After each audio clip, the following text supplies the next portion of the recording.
নারীকে একটা ভোগ্য পণ্য হিসাবে, প্রজনন যন্ত্র হিসাবে ব্যবহার করার যে একটা মানসিকতা এবং নারীকে একটা নাগরিক হিসাবে মর্যাদা না দেওয়ার যে একটা প্রবণতা, এইগুলো থেকে আমাদের বিরত উদ্বেগ এবং অপরিসীম বেদনা নিয়ে আপনাদের সামনে এখানে দাঁড়িয়েছি। কেননা প্রতিদিনের পাতায় বিভিন্ন বয়সের নারী সহ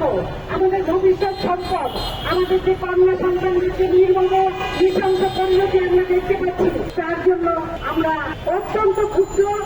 অত্যন্ত বেদনা হতো। আপনারা জানেন অব্যাহত নারী আন্দোলন চলছে, সামাজিক আন্দোলন চলছে,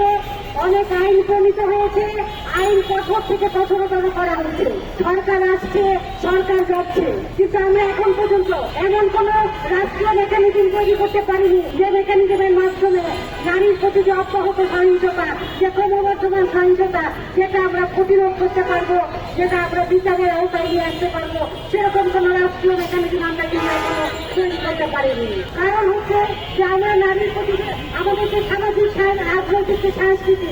সাংস্কৃতিক যে চর্চা, সে চর্চার মাধ্যমে আমরা কিন্তু নারীকে সবার নাগরিক হিসাবে আমরা মর্যাদা দেওয়ার কথা ভাবতে পারিনি, আমরা মর্যাদা দিতে চাইনি। আমরা নারীর যে দায়িত্ব বিচার পাওয়ার কথা, ন্যায় বিচার পাওয়ার কথা, এর সঙ্গে সংশ্লিষ্ট যারা, তারা কিন্তু সেই পিতৃতাত্ত্বিক চিন্তা ভাবনার মধ্যে আবদ্ধ আছে, তারাও কিন্তু সেই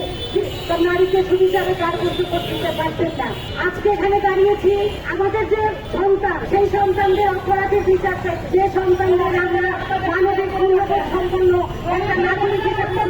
ব্যর্থ হয়েছি, নানানভাবেই আমরা ব্যর্থ হয়েছি, আমরা রাজনৈতিক সামাজিক সকলভাবে তাদের জন্য আমরা আজকে বিচার চাই করেছি। আজকে আমাদের সকলে মিলে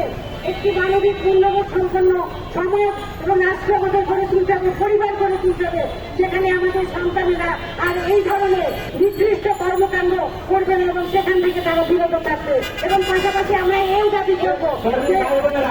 এই সমস্ত অপরাধীকে দৃষ্টান্তমূলক সাজা দেওয়ার মাধ্যমে সমাজের মধ্যে একটা কঠিন বার্তা ছড়িয়ে দিবে। এই ধরনের যে ক্রমবর্ধমান যে নারীর প্রতি সহিংসতা, সেই নারীর প্রতি সহিংসতার কারণ সমূহ চিহ্নিত করে আমাদের তথ্য সংগ্রহ করে আমাদের কোথায় কোথায় কাজ করা দরকার, আমাদের শিক্ষা ব্যবস্থায় পরিবর্তন করা দরকার, আমাদের রাজনৈতিক বক্তব্য আচার আচরণের মধ্যে দিয়ে যে ধরনের বক্তব্য পেশ করা হচ্ছে সেগুলোর বিরুদ্ধে রুখে দাঁড়ানো দরকার, যে ধরনের বয়ান নারীর বিরুদ্ধে দেওয়া হচ্ছে এবং নারীকে একটা ভোগ্য পণ্য হিসাবে, প্রজনন যন্ত্র হিসাবে ব্যবহার করার যে একটা মানসিকতা এবং নারীকে একটা নাগরিক হিসাবে মর্যাদা না দেওয়ার যে একটা প্রবণতা, এইগুলো থেকে আমাদের বিরত থেকে এমন একটা সমাজ আমাদের গড়ে তুলতে হবে, এমন একটা সমাজ ব্যবস্থা আমাদের গড়ে তুলতে হবে যেখানে আমরা একটা মানবিক মূল্যবোধ সম্পন্ন নারীর প্রতি সম্মান মর্যাদা দিতে আগ্রহী, এই ধরনের একটা সমাজ আমরা গড়ে তুলব।